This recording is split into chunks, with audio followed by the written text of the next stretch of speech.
So ayun, isang mapagpalang araw muli sa ating lahat mga idol, mga kabahay, mga kapusing. So andito si Boss GR, nagbabalik sa Manila Baywalk, Dolomite Beach, no? So almost 5 months din tayo din nakabalik dito sa Dolomite, dito sa Manila Bay, Dolomite Beach kasi naniman tayo ng La Union.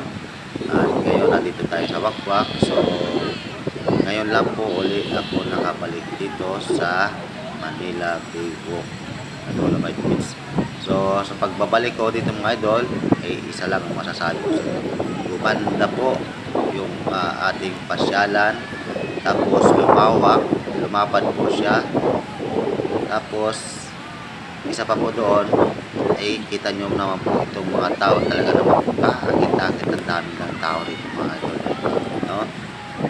Siguro po mas marami ito tao dito kayo ng umaga. So hindi tayo nakapunta dito ng umaga dahil tayo ay medyo abala, no, sa ating bahay. So ngayon lang po ako nakapunta dito ngayong hapon. So ang purpose ko po talaga dito mga idol, kaya ako napapunta dito is bibili lang ako ng tahong.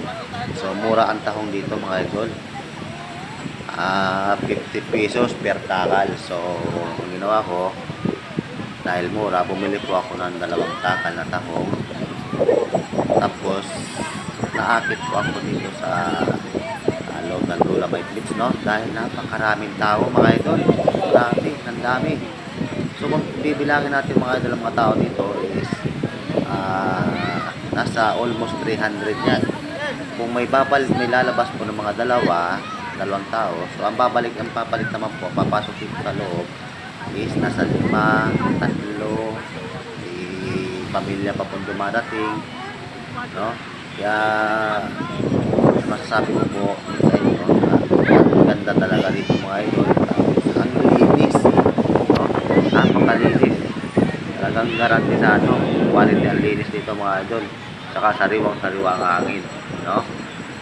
Yun nga lang mga idol, bawal pang paliguan itong tubig dito kasi may mga langis pang hindi naaalis dito sa tubig, no, dito sa labas na loob ng Dolomite Beach, no.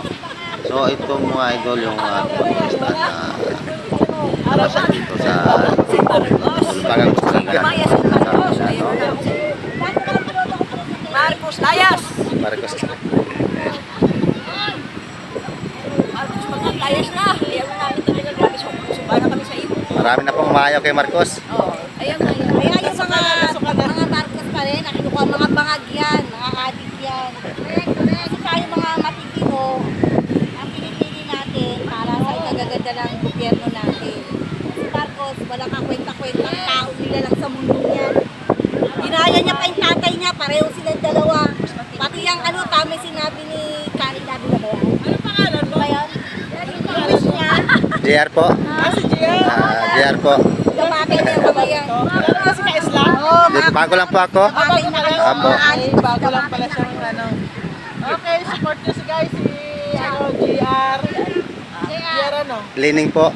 JR Lining. Lining? Apo. GR Lining. Yan, Lining. GR Lining. Subscribe natin yan. Apo. Salamat po. Salamat. Hindi kami makapangag eh. Dito yung binotong presidente. Kaya hindi ako nabudol dyan. Salamat po. Salamat. Proud ako. Dito yung binoto. Lagi po kayo dito? Ay, siya lang namin natin. Ah.